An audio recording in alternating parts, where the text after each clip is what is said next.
வணக்க மக்களே, சற்றுமுன் வெளியான செய்தி ஒன்று வெளியாகியுள்ளதாம்.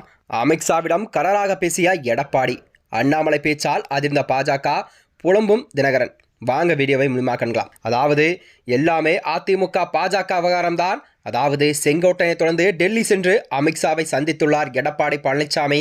டெல்லிக்கு எடப்பாடி போன நேரத்தில்தான் சென்னையில் பாஜகவின் முக்கிய ஆலோசனை எல்லாம் கூட்டம் நடைபெற்றதாக அரசியல் வட்டாரத்தில் பேசப்பட்டு வந்ததா. அதாவது சென்னையிலிருந்து எடப்பாடி அவர்கள் ஒரு டீம், அதாவது KP முனிசாமி, SP வேலுமணி என ஒரு டீமே டெல்லி சென்றது.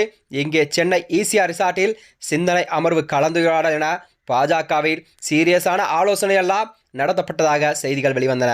பாஜகவின் தேசிய அமைப்பு பூச்சாளி PL சந்தோஷ் அவர்கள் கலந்துகிட்டதால் இந்த கூட்டமானது ரொம்ப முக்கியமாக பார்க்கப்படுகிறதாம். அதனால்தான் டெங்கு காய்ச்சலிருந்து கூட பாதிக்கப்பட்டிருந்த அண்ணாமலையும் கூட பிற்பகல் இந்த கூட்டத்தில் கலந்துகிட்டாரா. அதாவது அண்ணாமலை காலை கூட்டத்தில் கலந்துக்கவில்லையா? பாஜக கூட்டத்தில் நடந்தது என்ன, அண்ணாமலை என்ன பேசினார் என்பதே செய்திகள் வெளிவந்தன. திமுக அதிமுக விஜய் கட்சியின் எலெக்ஷன் பணிகளை விவரித்த அண்ணாமலை அவர்கள் பல புள்ளி விவரங்களை அடுக்கினாரா. அதாவது திமுக தலைவரான CM ஸ்டாலின் அவர்கள் சட்டமன்ற தேர்தலில் திமுக தோற்றுப்போன கடுமையான போட்டிகளை சந்தித்த தொகுதி நிர்வாகிகள் எல்லாம் அழைத்து பேசினார்.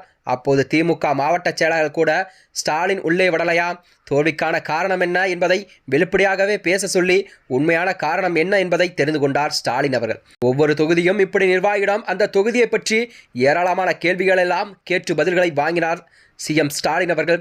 அப்படி ஒரு அணுகுமுறையை அவர் வச்சிருக்காரு. அதிமுகவில் எடப்பாடி பழனிசாமியும் அடிக்கடி மாவட்ட செயலாளர் கூட்டத்தை கூட்டி ஆலோசனை நடத்துகிறார். இப்போது தமிழ்நாடு முழுவதும் தனது சுற்றுப்பயணத்தை மேற்கொண்டு வருகிறார். நடிகர் விஜய் கூட பிரச்சாரத்தை தொடங்கிட்டாரு. தேமுதிக பாமக என எல்லா கட்சிகளுமே ஒவ்வொரு முழுக்கத்தையும் முன்வைத்து களத்தில் இறங்கி வேலை செஞ்சுக்கிட்டு இருக்காங்க என்பதை நாம் கவனத்தில் கொள்ள வேண்டும் என்று அவர் அண்ணாமலை அவர் குறிப்பிட்டாராம். அப்போது ஆக நம்ம தலைவர் ஆக்டிவாக இல்லைன்னு அண்ணாமலை சொல்றாரா என பாஜக நிர்வாகிகளாம் கிசுகிசுத்து கொண்டார்கள். இதனைத் தொடர்ந்துதான் பாஜக நிர்வாகிகளுக்கு கரு நாகராஜன் அவர்கள், கருப்பு முருகானந்தம் போன்றவர்களெல்லாம் தென் மாவட்டங்களில் நமக்கு வெற்றி கிடைக்கும்னா கண்டிப்பாக TTV தினகரன் OPS எல்லாத்தையுமே கூட்டணிக்குள் கொண்டு வரணும். அப்படி கொண்டு வந்தால் மட்டுமே தென் மாவட்டங்களில் பாஜகவுக்கு அதிக வாக்கு வங்கி அதிகரிக்கும் என்ற நிலையில்தான் இது பேசப்பட்டு வருகிறதா.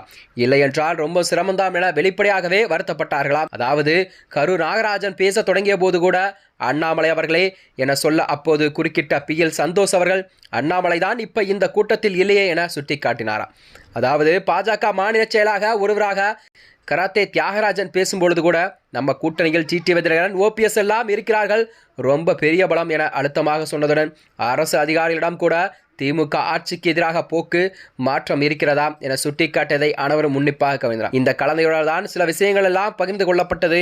அப்போது நைனா நாகேந்திரன் கூட ஒரு சட்டமன்ற தொகுதிக்கு 15 கோடியை திமுக ஒதுக்கி இருக்கு என்று சொல்ல குறுக்கிட்ட கராத்தே தியாகராஜன், ஒரு தொகுதிக்கு ரூபாய் 20 கோடி கொடுத்து அனுபவிச்சிட்டு திமுக, அதெல்லாம் அந்த தொகுதியில் பாதுகாப்பாக இருக்கும் என்று அவர் சொன்னாராம்.